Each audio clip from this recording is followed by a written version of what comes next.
So in this video, I want to share with you the most powerful questions you can ask as a coach to produce transformational results for your clients. Coaching is not about having the best answers. What most people think is that they need to be intelligent, that they need to have all the prepared answers for all the questions that might be asked of them as a coach. And the reality is, you don't need great answers. What you need is great questions. Because I wanted to jump in right away, right? As soon as I see or smell anything that might feel like a problem, I want to just get in there right away and try to solve it. Massive, massive mistake. These just light me up.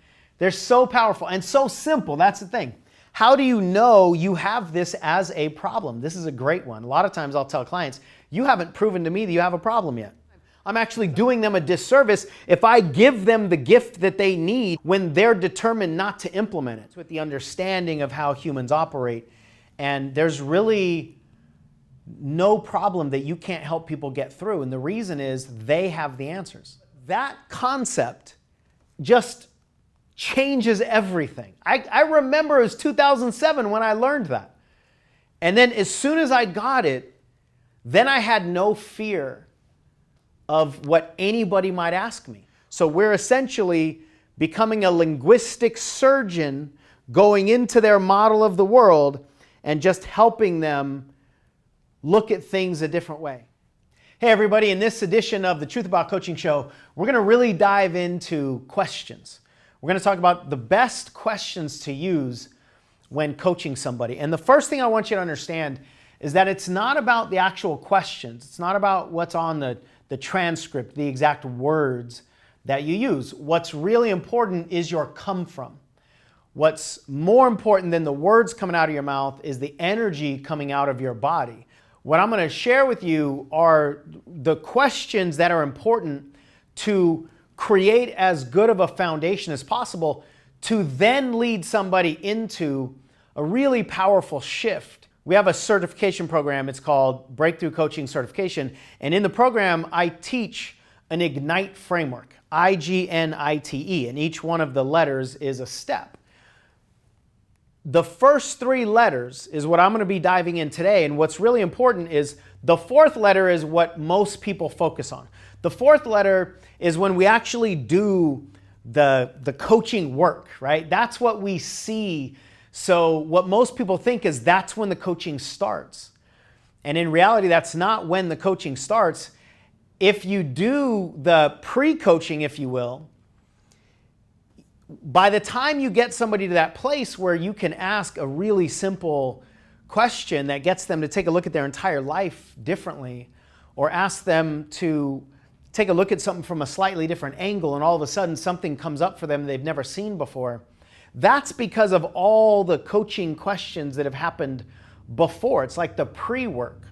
So I want you to understand that the power in these questions, when it gets to this fourth step, is dependent on all the other things that come before it. And we're going to provide a download for you so you don't have to try to remember all of these things. You don't have to write everything down and just try to read from your notes. We're going to provide somewhere on this page or in the description of the video, somewhere we'll provide a download for these questions so you can print them out and actually have them in front of you. Like, there's nothing wrong with having a printout in front of you and coaching people with a printout.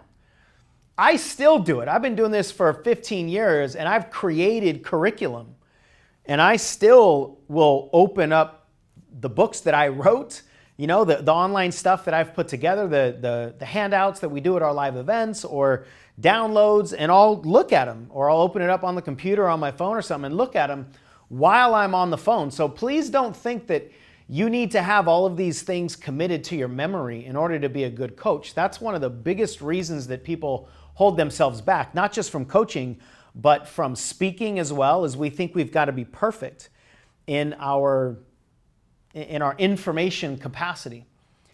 And in reality, coaching is not about delivering information. Coaching is about asking really good questions. So when it comes to the come from that I mentioned, the most powerful place you can come from is curiosity. And the cool thing about that is, I don't know of anybody who is afraid of their ability to be curious. I know a lot of people who are afraid of their ability to answer all the questions right. But I don't know of anybody who's afraid of their ability to be curious, because that's just a natural state. It's an inherent place that we can all tap into. But a lot of people don't realize that that actually is where the power of coaching lies. It's in our curiosity, therefore the come from. So coaching is really about asking questions. The best coaches are not the ones with the best answers. The best coaches are the ones with the best questions. So don't try to be an answering machine. Become a really good asking machine. Then when you attach your curiosity to knowledge about how this brain works and about how we create the beliefs that we create and how traumas can be released from the body and how the conflicts of values and identities and all these things that are going on inside the human, how they can actually be removed. Now you attach some high-level questions on top of the curiosity and on top of the foundation. That's where transformation occurs. And the shifts can be absolutely powerful. I mean, think about this. We have the ability, this is something that lights me up all the time I think about it. We have the ability to change a person's life with the sounds that come out of our mouth. Think about that. We can open up our mouth and make sounds in the form of curious questions, and we can change somebody's life. I mean, that's amazing when you think about the simplicity that we're playing with here, but the profound, life-altering effect that it can have. But it's got to come from a rooted place of certainty and curiosity, not this place of trying to impress people and making sure that we have all the information in our knowledge banks, that when they ask the questions, we can impress them with our answers and we can impress ourselves because we're smart. That's why people don't start, because they're not ready. They're not prepared. They don't have all the information lodged in their brain. And what you'll find if you ask good coaches who've been doing this for a long time, they had to wean themselves off of all of that information to become a good coach. So all the time that people spend trying to learn all of this informational wizardry, trying to come up with all the intellect that they're going to need to answer all the questions that might come up, it's all pretty much a waste of time. So that's the come from here that I really want you to understand before you get caught up in the exact words that need to come out of our mouth.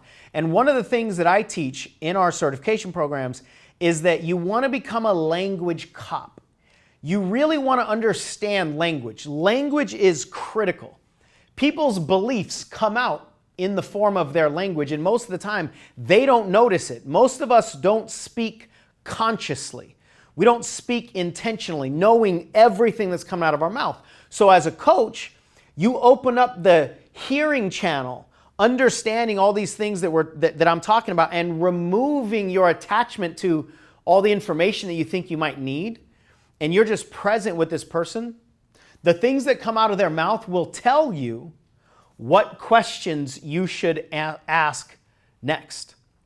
But if you show up with an agenda, right? You show up with your shiny questions that you know you're going to ask in this order, you're doing a huge disservice, and you're probably creating way more pressure for yourself than you need. And that's going to pull you out of the moment. So focusing on people's language is massively important. And then the simplicity of your language as a coach is critical, because most people are running around with a lot of complication. That's what keeps us stuck, right? Is all the complicated conflicts in our brain. As a coach, you want to ask simple questions, unless it's intentional. There are times when we intentionally confuse people, but that's beyond the scope of this video.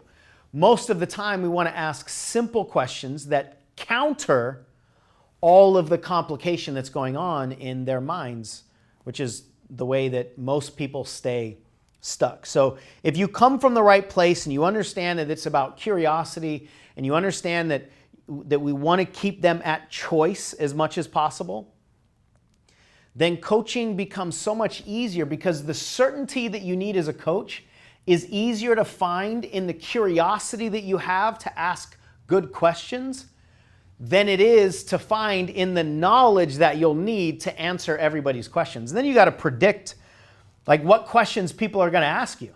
And then when you fully prepare for this one type of person, but you start attracting another kind of person, well, then you need to prepare for that kind of person. That is an exercise in misery, and it's a way to stay stuck. It's a way to stay stuck in hesitation, and it's a way to show up with passiveness and fear as a coach.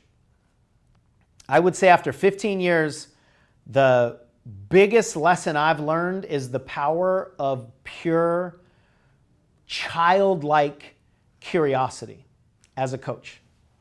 And then attach onto it the understanding of how humans operate. And there's really no problem that you can't help people get through. And the reason is they have the answers. I mean, think about it. We got millions and millions of people with millions and millions of challenges.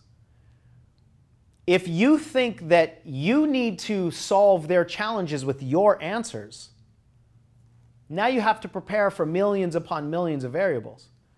But if you realize that whoever holds the problem holds the solution, which was the most liberating breakthrough I ever experienced as a coach, when I realized if they got the problem, they got the solution.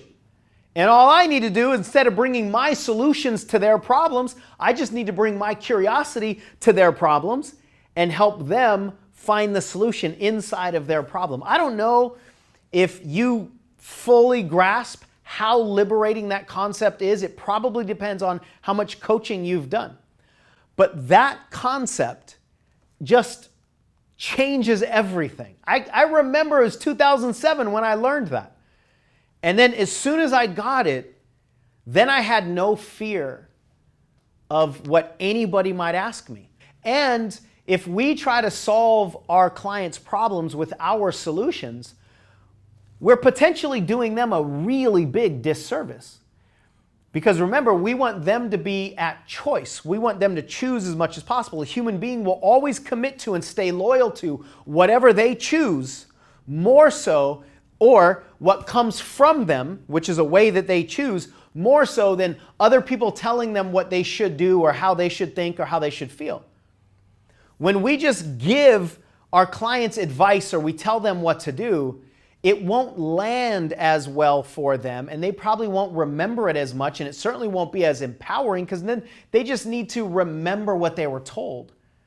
Essentially, we're teaching clients how to fish, not just giving them a fish dinner that we caught and cooked and prepared and put on a plate for them. So if you really want to empower people, what you've got to do is realize that it's way less about your intelligence and your intellectual collection, and it's way more about your curiosity to dive into their issues.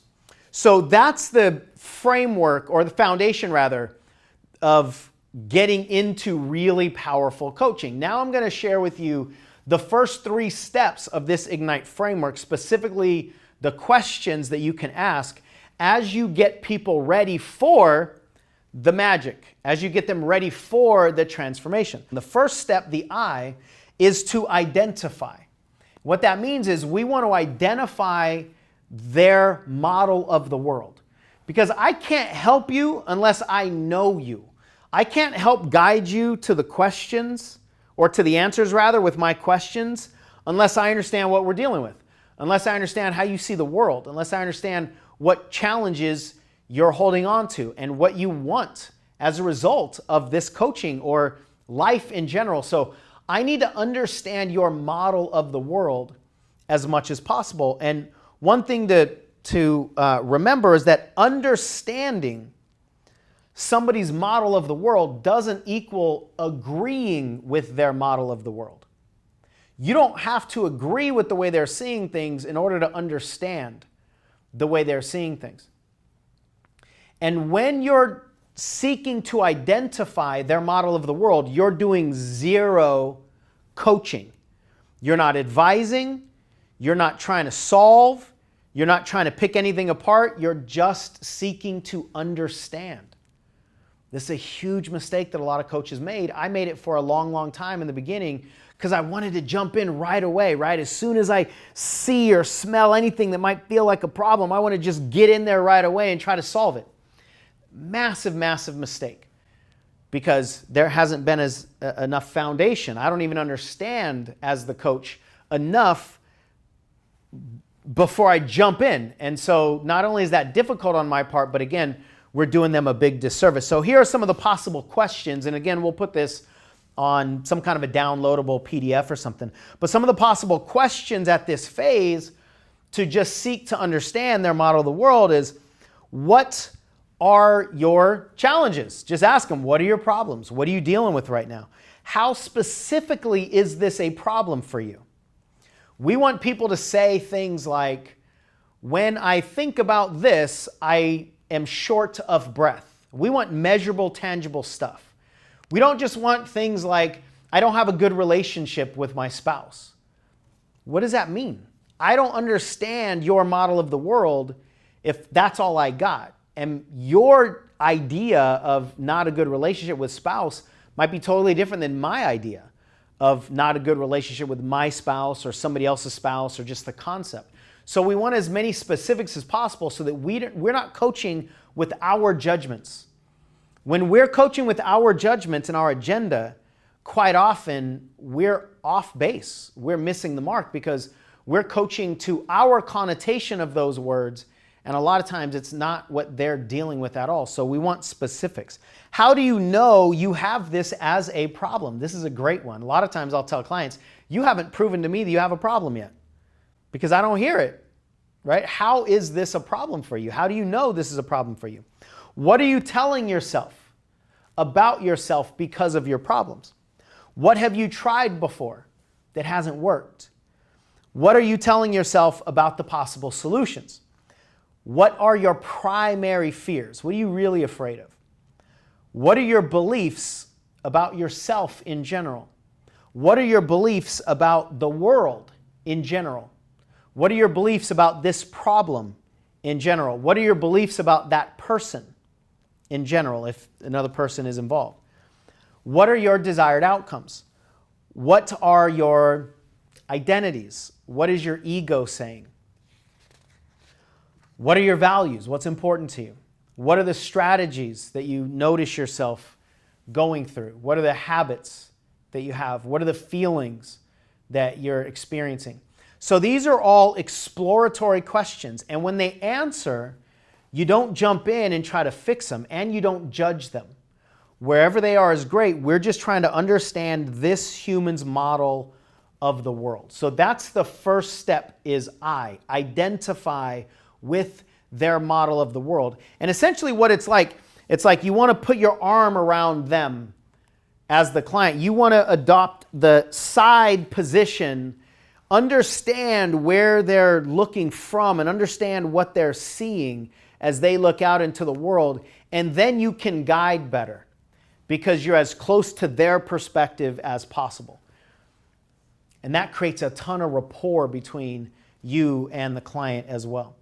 And we never want to infuse our emotions, judgments, agendas, intentions, any of those things onto the client. This is their life. It's their game. It's their time. If they've already paid you, it's their investment. You want to help them get what they want in life, not what you want for them or what you would want for yourself or a loved one if you or a loved one was in their position.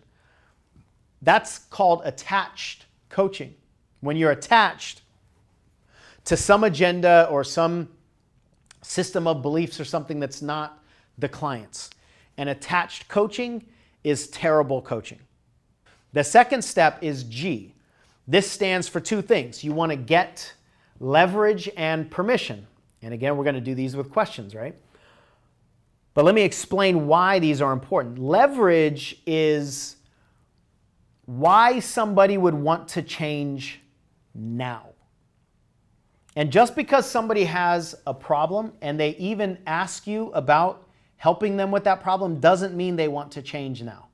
Sometimes people are just making preparations, or they are asking questions and it makes them feel like they're committed to making a change, but they're actually not necessarily just because they're asking questions.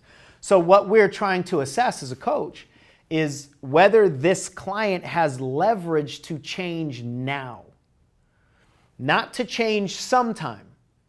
Because if their leverage is changing sometime down the road, then you're not really going to be able to do very much now. And when a client's not ready to do something now, I generally don't go in.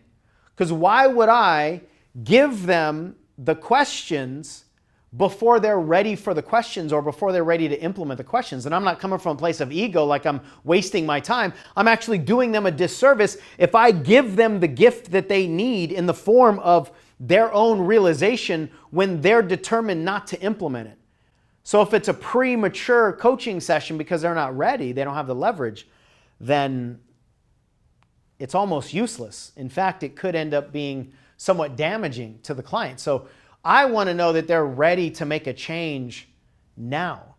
And then if we establish that they're ready to make a change now, we need to know that they're giving us permission to guide them on this journey. And again, just because they call you, just because they've asked for help, even if they've paid you, that doesn't necessarily mean you always have permission. When rapport is lost between two people, usually what goes with the rapport is permission for any kind of coaching. The questions to ask to get leverage are questions like, if you don't do this, what will it mean? Whatever this is, what will it mean? And this is an intentionally vague question. This is one of the key pieces about asking curiosity-based questions. We don't want to give them yes or no questions. We want to give them open questions so that they'll answer with whatever's going on in their mind. So what will it mean? I suggest you don't even pin them down to what will it mean about you or about your relationship. Just say, what will it mean? Sometimes people might want to talk to you about their relationship and you ask an open-ended question like that and they go, well, really what it means is that I'm not following my Creator's path for me. And you're like, whoa, I didn't know we were talking about that. I thought we were just talking about the relationship. But that's what the connection is for them. Open-ended questions allow them to go wherever they are led to go. And it's amazing what clients will tell you when you don't direct them. Another question is, if you don't change this, what will it cost you? That's a great leverage question because there's got to be some benefit to making a change. And the benefit is usually found in releasing something that's negative or something painful, right? So if I don't change this, it's going to cost me my marriage. If I don't change this, it's going to cost me fulfilling my purpose. Something like that is where they're usually going to go with that. Another question, what's missing? These just light me up. They're so powerful and so simple. That's the thing. What's missing? Who is missing out? Especially with parents, you get them tied into their children. Who's missing out? Or who's watching you right now? Everything. Who does this pattern affect? And what we're looking for here is not just themselves, but who else does it affect? Could be a ripple effect of family, could be future generations, could be past generations. We just want to know what's the issue here and why do we need to clear this? So those are leverage generating questions, and you don't have to ask these questions word for word the way we're giving them to you. You certainly can on the handout that we'll provide you, but again, it's more about the energy and the come from. Permission-based questions, or permission-getting questions, rather, not based. Do you want to clear this right now?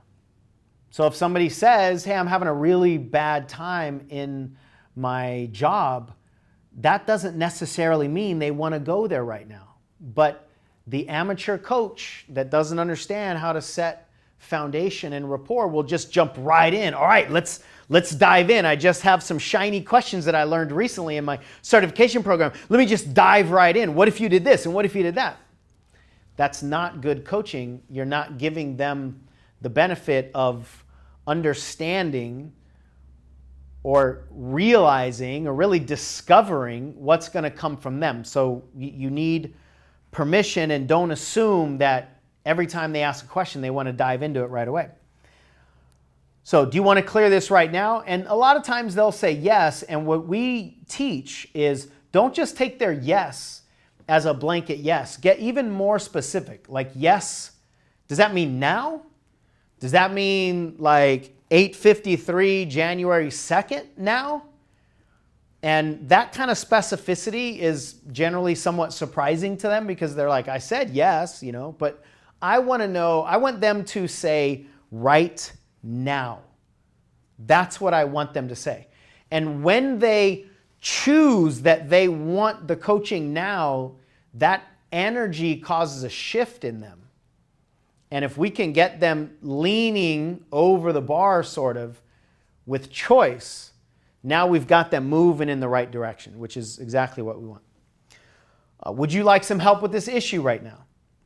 Do I have permission to coach you? Sometimes you just go direct and explicitly ask the question, can I coach you right now?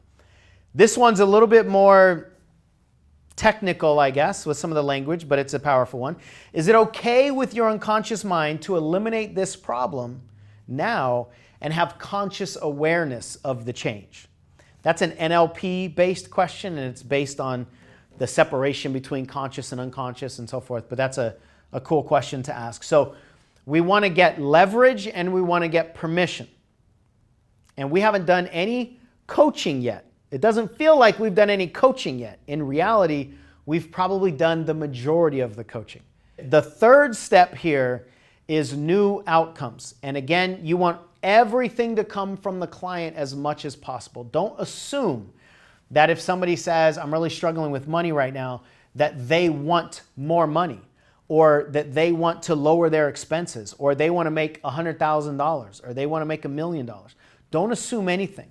Your assumptions as a coach are dangerous and potentially harmful, actually, to the client. So everything is from their perspective. And so all we're wanting is for them to language what they want the outcomes to be, not only for themselves, but for us as the coach. Sometimes we might dive in and think that somebody who has a fear of speaking wants to be able to deliver this talk in front of 1,000 people because that's what we wanted when we wanted to get over the fear of speaking. And they might just be wanting to communicate with their father-in-law without sweating at the armpits. And so if you teach them how to take the stage in front of 1,000 people, but all they wanted to do is not sweat profusely and stutter when they're talking to their father-in-law, you've just totally missed the mark because you didn't ask them what specifically they want. So we're just wanting clear identification of the outcomes. What are you not experiencing right now in life or in your relationship that you want to be experiencing? What are you experiencing that you no longer want to be experiencing? Virtually the same question, but asked from a different perspective. How is it that you want to feel? What is it that you want to happen next time you're in this situation? What would that look like? Paint me a picture. That's a good one. Paint me a picture. Tell me as though I don't have any idea what you're talking about. Who's in the room? What's going on? What are you thinking? What are you not thinking? What's happening in your body? If they can paint you a picture, then number one, it becomes a lot more vivid for them. But number two, it gives us as a coach and them as the client the way to know with measurability if they've hit their mark or not. Because if somebody says, I just want to be more confident speaking, we don't know what that means. There's no measurement to more confidence. So we want to get measurability as much as we can. So paint me a picture and be as detailed as you possibly can. And then once these three pieces are created, once you've identified their model of the world, you've gotten leverage and permission, and you've gotten a new outcome that they want, now we can dive in with coaching. Now what you do at that fourth phase, we call it the inner work because we do deep transformational coaching.